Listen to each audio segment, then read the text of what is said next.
Well, I don't know if you guys know what today is. Anyone? Don't say Sunday. If I heard that up here, everyone heard it.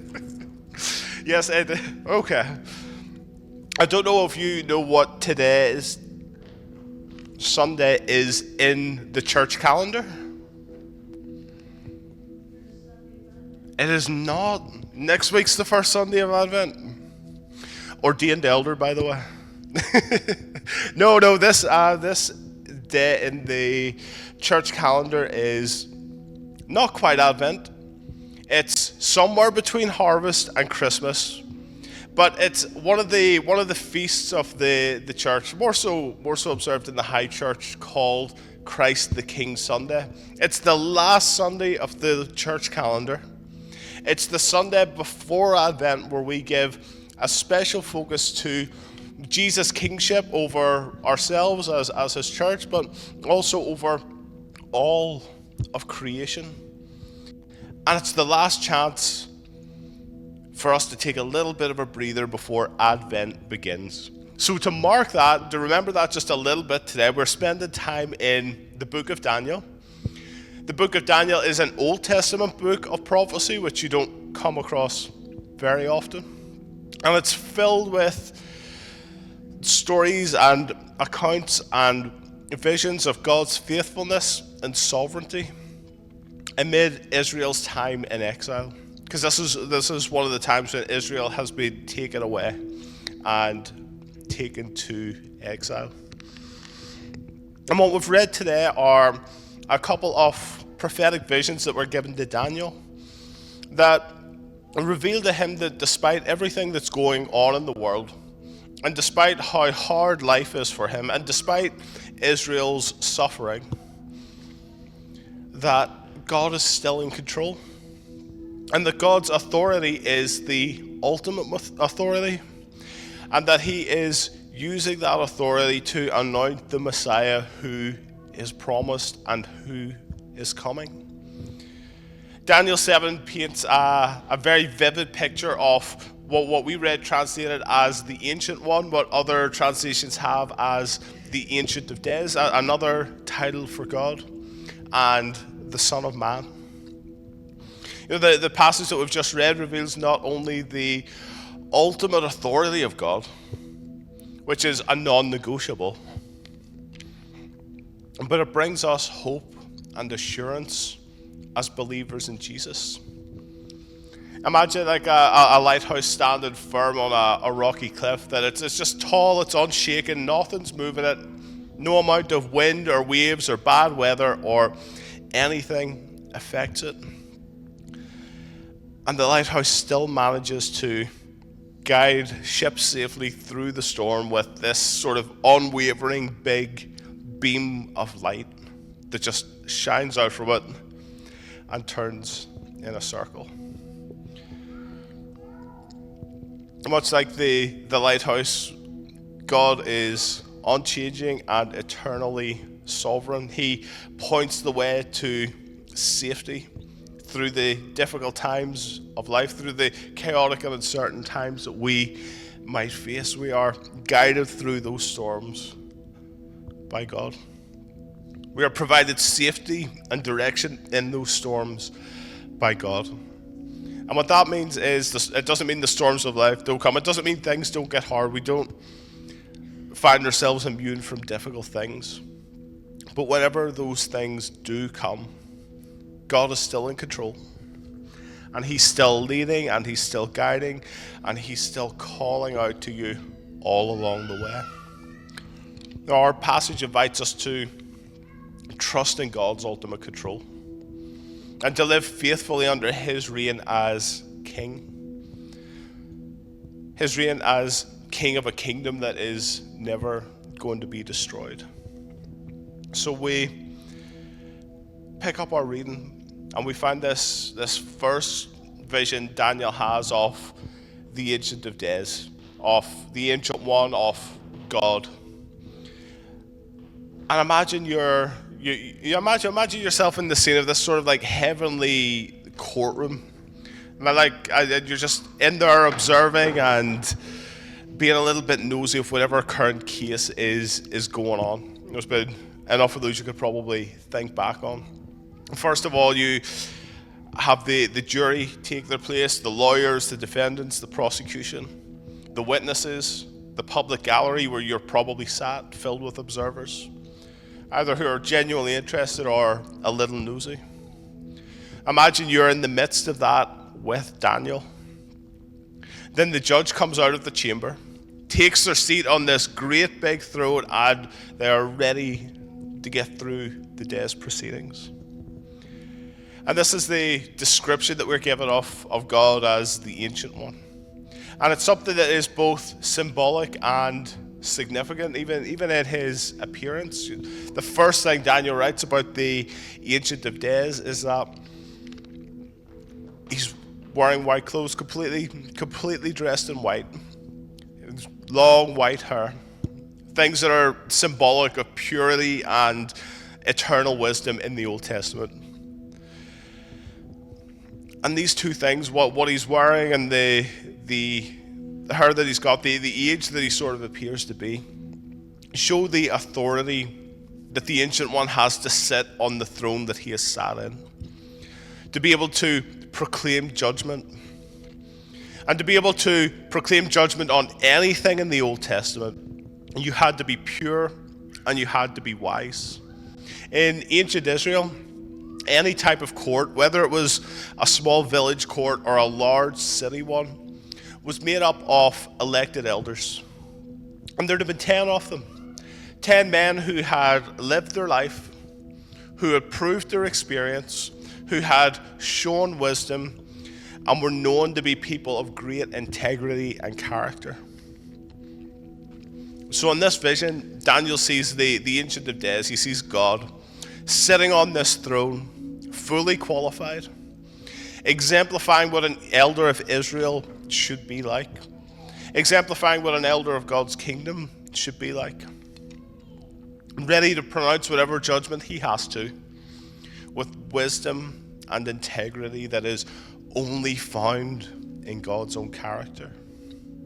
And he's sitting on this throne that is ablaze with flames, with a river of fire flowing from it that just show you God's majesty and the power of his judgment. He sits at this massive throne before it even starts. And there's a lot of symbolism going on there as well.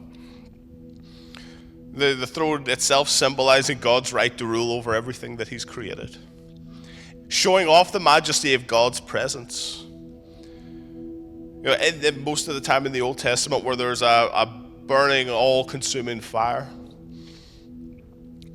God's presence is there, just like with Moses at the burning bush. But the fire also represents God's holiness, which just burns away everything that is unholy and sinful and not right, leaving only the goodness of God and the presence of God in the aftermath. And then to go further than this with what's going on symbolically, there's this great big river of fire that flows from the throne that represents God's judgment and justice. It's a reminder for anyone who's reading of this vision that God sees all, God knows all, and that ultimately he will bring about justice. And the fire that we read about it's not supposed to be something that's destructive. It's not supposed to be something that's bad. It's supposed to be something that is purifying, that burns away everything that would seek to do you harm. And it ensures that God's judgment restores and cleanses you wherever you find yourself at.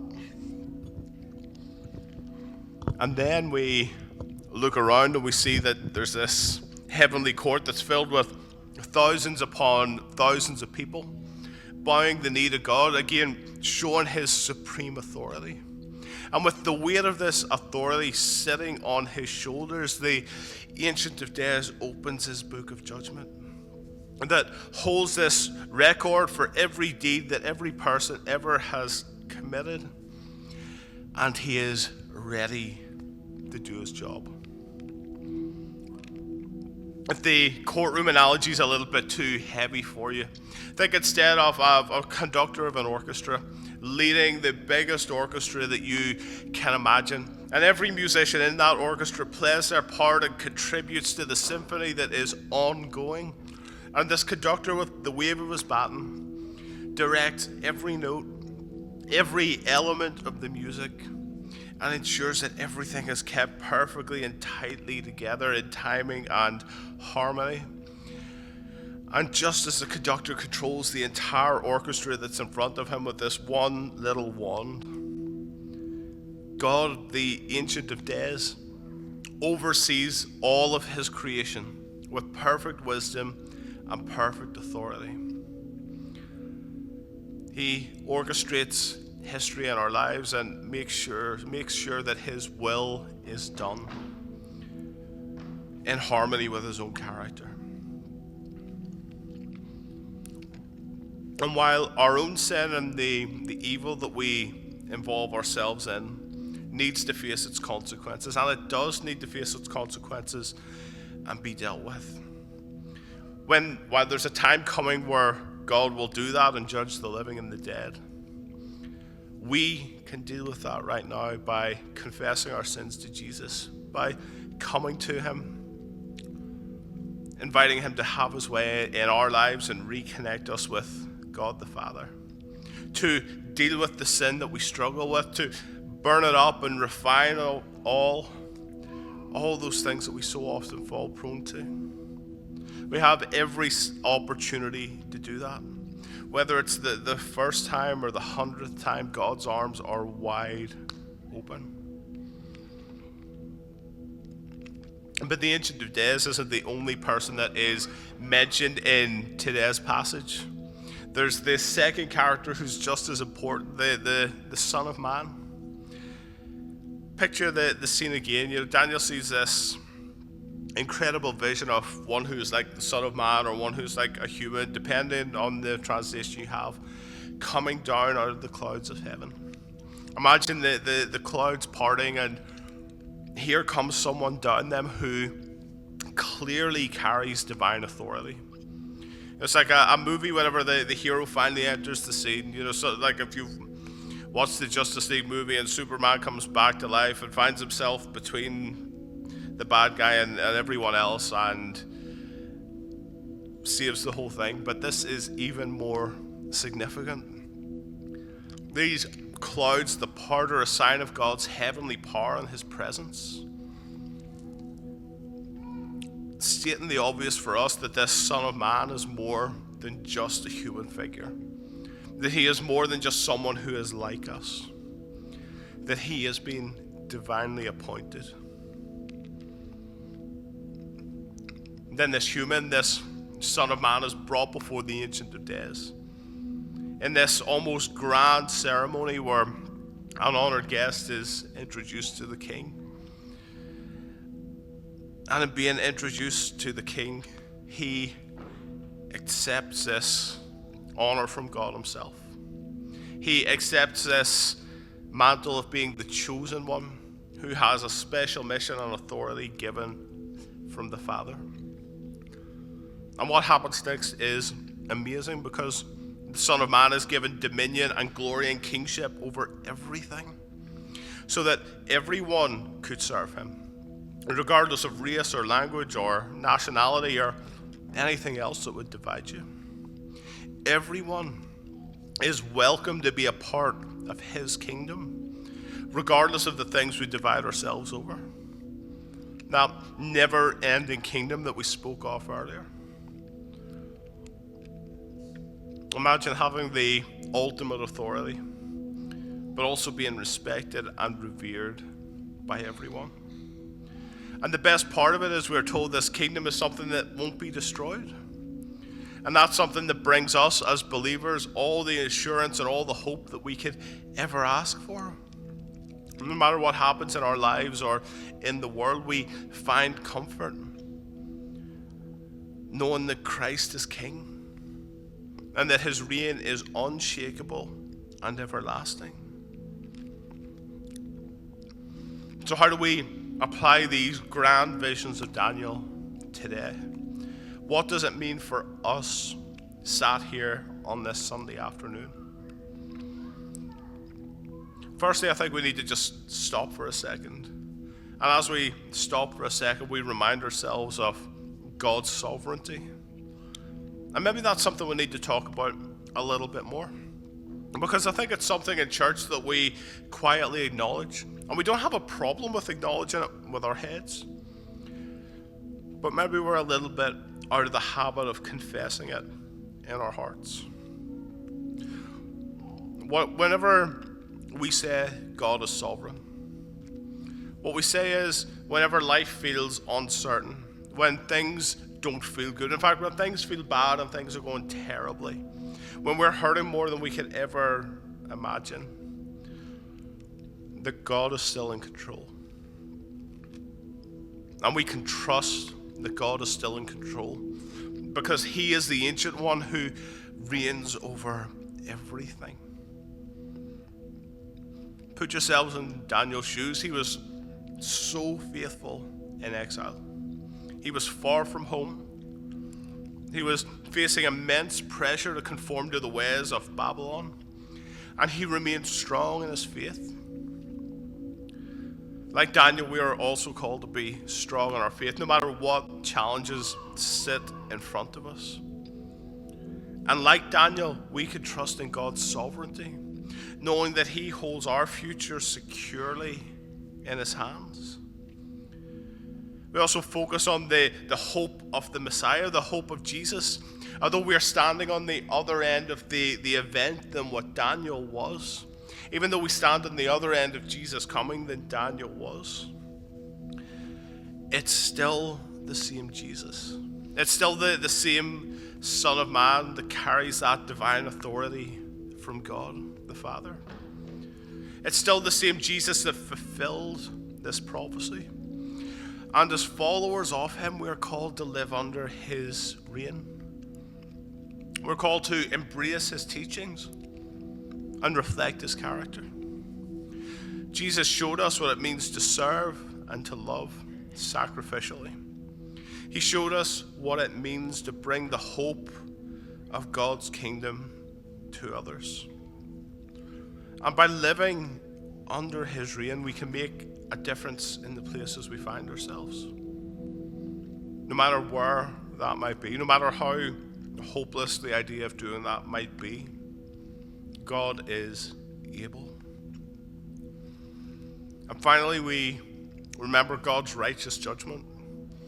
These visions of Daniel remind us that God ultimately is the judge, but that His judgment is fair. And we are called to live righteously and justly as followers of Jesus. But this is where our hope and our assurance come in.